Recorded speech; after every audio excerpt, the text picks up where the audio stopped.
almost feels like I'm setting up for that trend, doing the Netflix documentary shit. But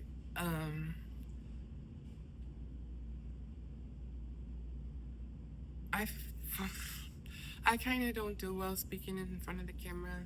Uh, maybe years prior, I probably was able to do a little bit more. Um, I don't know. So to be, you know, transparent and just genuine, I'm not gonna be cutting this video or making it look nice or anything. I'm expressing myself and I'm just letting you know my experience, what I have going on, and um, yeah, I don't know. I hope if you're watching this video, you saw that.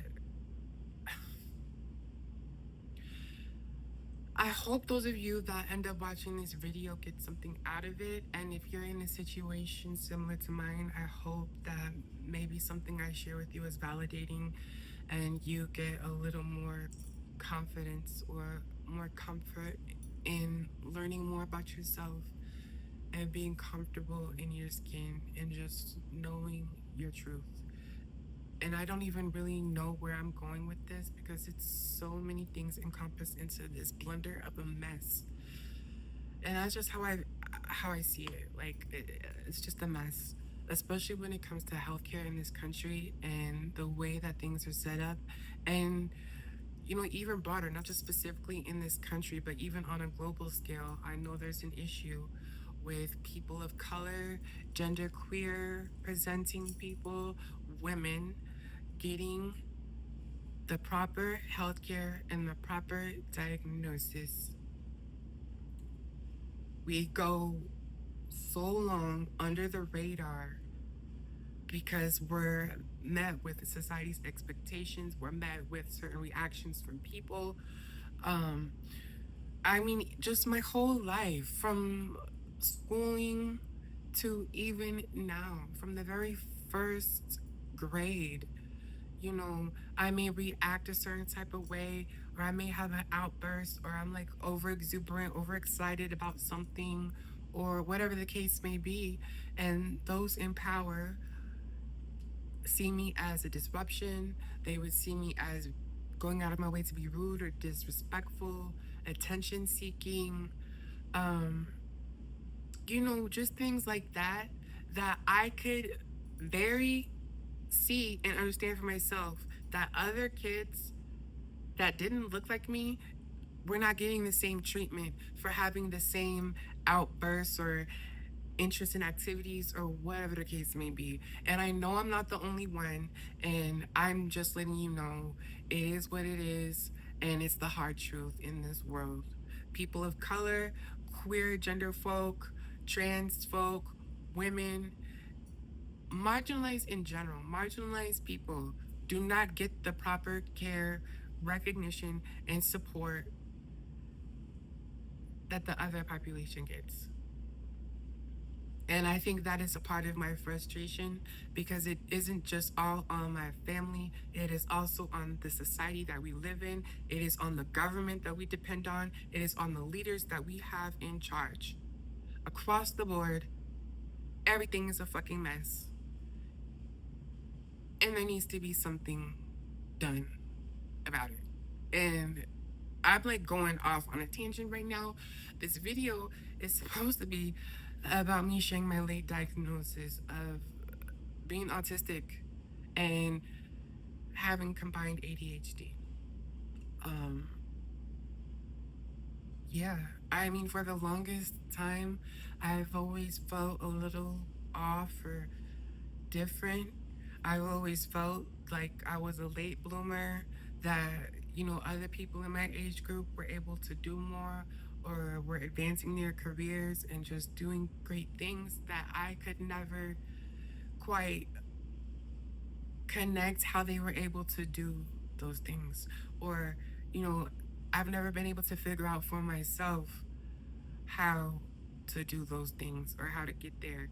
And I'm being honest with myself. And it is the truth. I mean, I'm 34 years old. I do not really have a full career that I can look back on and, you know, share success stories or anything like that. I have hopped from job to job to job to job for so many reasons, but ultimately, I now understand it has to do, you know, with the makeup of who I am and how I am and how society interacts with people on the spectrum in general. You know, there's work to be done. But knowing the things that I know now, I feel kind of sad. I do, because I've gone my whole life without the proper support that I needed. And I mean, I didn't really know that I needed it, you know? I feel like part of me has understood that there was something off with me, or that, I was different or weird, but I've never been able to put words to it or to, get proper understanding of that. I just couldn't, you know? So definitely getting a diagnosis has clarified things for me. It's allowed me to be, I guess, a little more comfortable with myself, but also not, because I have a lot of work to do. I know that this whole time I've been masking and trying to do what I thought other people were expecting of me so I could avoid, a bad reaction or mistreatment. And honestly, that's not fair. As a person in general, you should not have to go through your whole entire life walking on eggshells and putting on different facades to survive and adapt to the surroundings. Not like that. It's detrimental. And I know it's detrimental because I currently deal with chronic pain throughout my whole entire body. My joints are just snap, crackle, pop like Rice Krispies. I don't get proper rest. I don't know what rest is. I really don't. And, I wish I was over exaggerating or, making this seem like way worse than it is. But I have not slept in years. Like, years.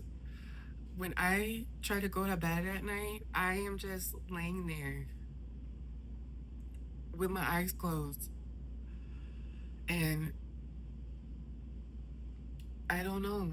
I think maybe sometimes I may be able to drift a little bit into like some kind of sleep, but it's not. I had a sleep study and it shows basically the entire time I'm in that bed, I'm in that very first stage. I never reach anything further. I don't have REM sleep. I don't have rest. And, finding out this new information, I definitely can understand that it may be linked to that, but it's been a struggle. Um, you know, Prior to finding out I'm autistic, I have been carrying the diagnosis of fibromyalgia, which has to do with chronic pain and, poor sleep quality and, a mix of things. And I have been comfortable accepting that I have fibromyalgia, but it's been so hard to find care. Like, even the rheumatologists and certain specialists don't believe it's a thing. They think it's all in your mind, which, I mean, technically it kind of is, because it's a neurological disorder. My brain is processing pain in a way that is not very nice. And it's just like a fire alarm going constantly, constantly, I mean, that's the only way I can describe it. And I just always feel low energy. I feel drained. I feel,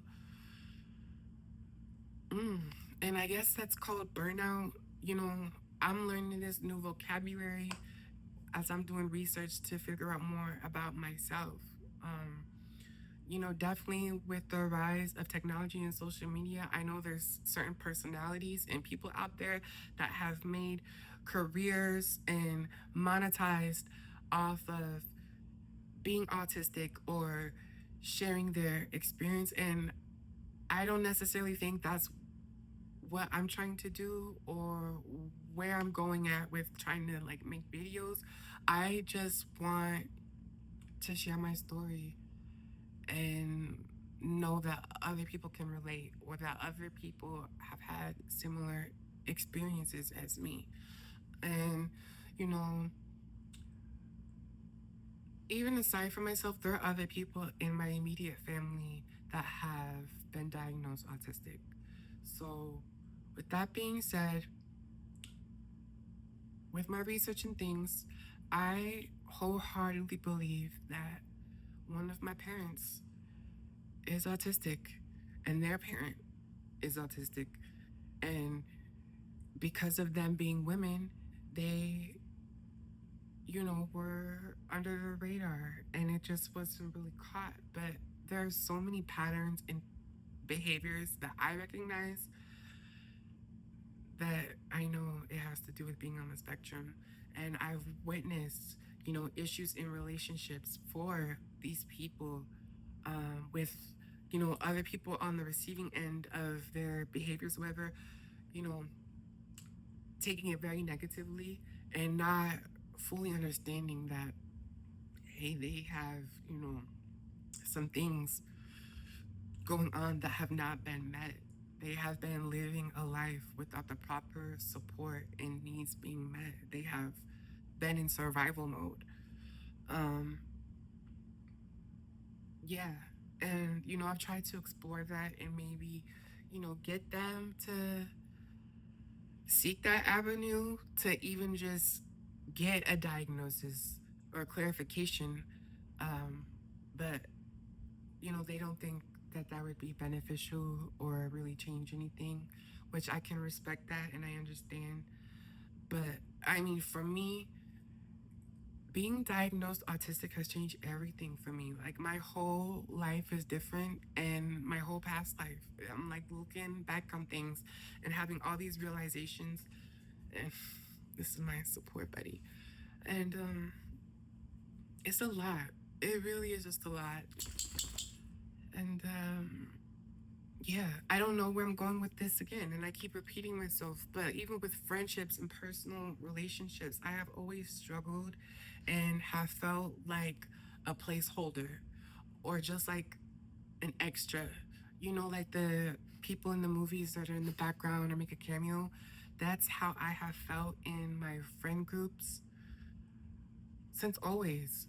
And, I don't know if they see my behaviors and whatnot and they just turns them off so they don't have any interest in, socializing with me or whatever.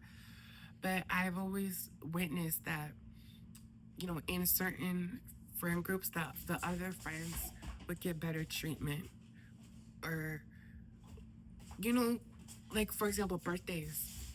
Like other people would always get gifts and stuff and special recognition for their birthday. My birthday would come around and it's like just another day, stuff like that. It would just always bother me.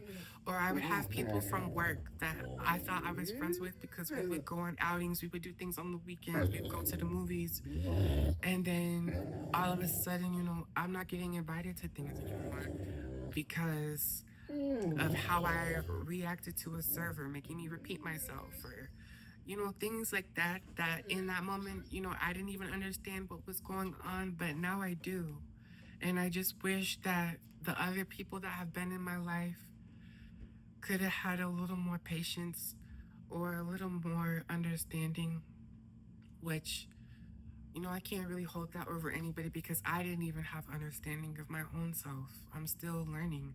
And with this new information, it has been really valuable. I've joined a therapy group. It's for adults with autism. I've only had one session, but it was really nice to be able to talk with other people that are going through the same thing like me. They all have received a late diagnosis and have been, you know, masking and burning out and surviving. And it's not healthy. It definitely takes a toll on your body, everything, like your mental and everything, everything. I've always been so passionate about music and singing and songwriting, and I didn't know that skill regression was a thing. That's one of the new vocabularies I've learned about. And you know, I didn't know there was a thing, but that has something that has happened with me, and I hope that I can fix that. I hope that I can be able to get back to at least some part of me that will be inspired and feel motivated, because I used to have that flow state where I could work on a beat or I could hear a beat and all of a sudden a song is coming. Like it's like the mess just came from above kind of. And in like 30 minutes I have a song. I have the melody, I have the verses, I have the bridge, I have the chorus. I even have a few ad lib ideas. And it's been so long since I've been in that. And I know it has a lot to do with just my body and my brain saying we've had enough and you have not had the proper tools and support. And now that I know that, I just hope things can be different. And to my little amount of viewers that see this, or anyone that's been rocking with me from the beginning and that has been waiting for more music, or wanting to see me flourish, um this is a big part of what I've had going on and I didn't really realize, and it's affected my whole life. And I know that's why I haven't really been productive with anything. um I mean, hell, on top of being autistic, finding out that I have combined ADHD, that is just something for a different video, I guess. I don't know. I do have some appointments coming up, but even now on this video, I'm not medicated. Um, so I don't know what changes or things are in store for me, but I know that it's going to be a big deal and it's going to be a big change. So, yeah, I don't know. I don't know. I feel like that's all I've been saying this whole damn video. But I did post a video a few months back where I basically was having a meltdown. And I have a little more clarity on as to why. And I just wanted to share that with you. And it's like so strange and such a coincidence, like that my favorite artist, who I've actually had a conversation with, um, has come out with a late diagnosis of autism. Um, it's kind of strange though, because I had an inkling. SZA stays on the internet. I've been watching videos and seeing different posts and memes about, what I've been dealing with. And here I see SZA. She'd be liking it and stuff, or sometimes she would be in the comments, and I'm like, and then all of a sudden she's come out and said, so even that was validating for me, because even as an outsider, watching her career and how long it takes between each project, and even her, feeling some type of way about releasing a song or not releasing a song, and always being caught in her thoughts, and worrying about the world and trying to, present to be accepted. I heavily relate with that. And yeah, it's very validating. And I do hope I get to write that song with you one day, girl. You probably don't even remember me because it's been over 10 years since we met and had a conversation. But what a life this is. And I don't know. But this is it for now. Maybe I can come